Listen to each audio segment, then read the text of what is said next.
Let us observe some more changes. Bujo has often noticed that road construction workers heat a black material, tar, for repairing a road.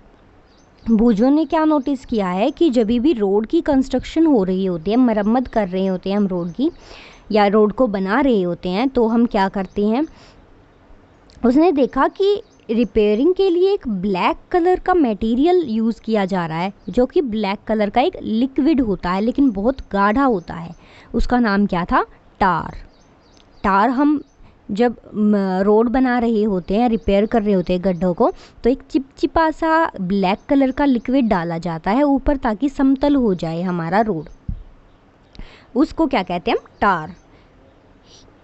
He wants to know whether the change caused in tar by heating can be reversed. क्या उसको reverse किया जा सकता है? हाँ, जब हम टार को हीट करते हैं तो वो बहुत ही पतला हो जाता है, लिक्विड में कन्वर्ट हो जाता है, लेकिन जैसे ही वो ठंडा होता है तो वो दोबारा सॉलिड बन जाता है। इसीलिए तो रोड जो है हमारे पास सॉलिड होते हैं और उस पर लिक्विड टार तो हमें नहीं दिखता, लेकिन जब ज़्यादा उसको हीट किया जाए तो वो दोबारा से लिक्विड में बदल सकता है। तो इसका मतलब क्या है? ये क्या है? एक रिवर्सेबल चेंज। कभी बहुत ज़्यादा गर्मी हो तो ध्यान देना, रोड पे कुछ चिपचिपा सा हमें दिखता है कि कुछ चिपक रहा है पैरों पे काला काला, वो क्या होता है? टार ही होता है। तो ज़्यादा अगर उसको हीट कर दिया जाए तो वो दोबारा से लिक्विड में कन्वर्ट हो सकता है। Paheli wants to know if you have ever seen a blacksmith making some tools. How does a blacksmith changes a piece of iron into different tools? A piece of iron is heated till it becomes red hot. It then becomes soft and is beaten into a desired shape. What changes has taken place in iron on being heated? आपने कभी किसी लोहार को tools बनाते हुए देखा है? कैसे बनाता है वो टूल्स? एक आयरन का पीस लेता है और फिर उसको टूल में कन्वर्ट कर देता है, अलग अलग टूल्स में। वो क्या करता है, पहले वो आयरन को गर्म करता है जब तक उसका रंग जो है वो लाल ना हो जाए।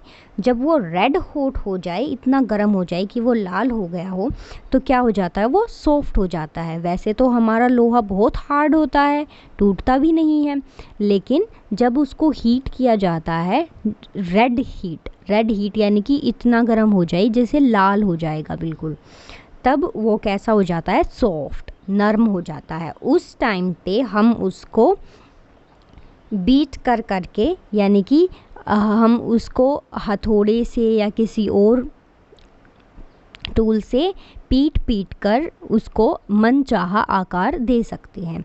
और इसी तरह से अलग अलग टूल्स बनाए जाते हैं। तो क्या चेंज आता है जब हम आयरन को हीट करते हैं? जब हम आयरन को हीट करते हैं तो वो सॉफ्ट हो जाता है और एक्सपेंड हो जाता है। तो अब वो उसको हम अलग आकार में कन्वर्ट कर सकते हैं। तो जो हीटिंग है इसकी आयरन की, वो क्या है? रिवर्सेबल चेंज, क्योंकि जैसे ही वो ठंडा होगा वो दोबारा से हार्ड हो जाएगा। Now let's do activity 7।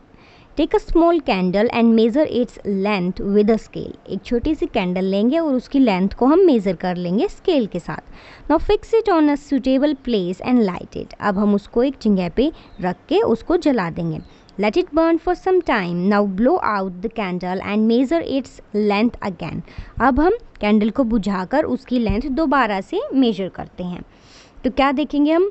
मोमबत्ती जो थी, हमारी कैंडल थी, वो तो पिघल चुकी है, तो उसकी हाइट जो है, लेंथ जो है उसकी, वो कम हो गई है। अब can the change in the length of the candle be reversed? क्या हम इस चेंज को रिवर्स कर सकते हैं? क्या मोमबत्ती वापस उतनी ही लेंथ की हो सकती है? नहीं, क्योंकि बर्निंग ऑफ कैंडल जो है वो एक केमिकल चेंज है, ना कि फिज़िकल चेंज। तो एक बार अगर मोमबत्ती जल चुकी है तो हम उसको दोबारा नहीं लंबा कर सकते। एग्जाम्पल के लिए, जब भी हम दिवाली पे मोमबत्तियाँ जलाते हैं तो हम अगले दिन जाके देखते हैं कि वो मोमबत्ती तो बिल्कुल ही ख़त्म हो चुकी है, उसका थोड़ा सा मोम बस हमें मिलता है। तो अगर हम रिवर्स कर सकते चेंज को तो हमें पूरा का पूरा मोम वापस मिलना था, लेकिन नहीं, कैंडल का जो वैक्स होता है वो भी बर्न हो जाता है। तो इसीलिए जो है हम इसको रिवर्स नहीं कर सकते। ये हमारी एक्टिविटी की इमेज है। हमने जब जलाया कैंडल को तो उसकी जो लेंथ है वो डिक्रीज़ हो गई। If we were to take some wax in a pan and heat it, can this change be reversed? अगर हम कुछ मोम को लें और पैन में और उसको हीट करें तो क्या इस चेंज को हम रिवर्स कर सकते हैं? यस, क्योंकि जब मोम को हम हीट करेंगे तो वो पिघल जाएगा और कुछ टाइम बाद वो वापस से सॉलिड बन जाएगा जैसे ही वो ठंडा होगा। तो इस चेंज को हम रिवर्स कर सकते हैं। बर्निंग ऑफ कैंडल क्या है? इरिवर्सिबल चेंज, जिसको हम रिवर्स नहीं कर सकते, और मेल्टिंग ऑफ वैक्स है हमारा रिवर्सिबल चेंज, जिसको हम रिवर्स कर सकते हैं। Repeat activity 7 with an incense stick, wait till it burn away completely. What are the changes that occurs in the incense stick? The stick burns to produce some new material. Activity 7 जो हमने wax के साथ की, candle के साथ की, उसको जब हम इंसेंस स्टिक के साथ रिपीट करते हैं। इंसेंस स्टिक क्या होती है? जो हमारी धूप वाली बत्ती होती है। तो जब हम उसको जलाते हैं, कंप्लीटली हम उसको बर्न होने देते हैं, तो क्या होगा? जो उसका इंसेंस स्टिक का जो पाउडर था वो फ्यूम्स में, भाप में, गैसेस में बदल जाएगा। और हमें कैसे पता चलेगा इन गैसेस का? We can not see these gases but can sense them due to their pleasant smell. उनमें से खुशबू आती है, तो उस खुशबू से हम पता लगा सकते हैं कि जो इंसेंस स्टिक थी वो जलकर गैस में बदल चुकी है। Can this change be reversed? And what about the changes which occurred in the matchstick you used for lighting the candle and incense stick? क्या हम अब इंसेंस स्टिक को वापस गैस से इंसेंस स्टिक में कन्वर्ट कर सकते हैं? नहीं। तो ये कैसा चेंज है? Irreversible change. और जो हमने मैचस्टिक यूज़ की थी, माचिस की तिल्ली यूज़ की थी जलाने के लिए कैंडल को या इंसेंस स्टिक को, क्या वो वापस से माचिस की तिल्ली में बदल सकती है एक बार जलने के बाद? नहीं, ये भी नहीं हो सकता। तो ये क्या है? एक इरिवर्सिबल चेंज है।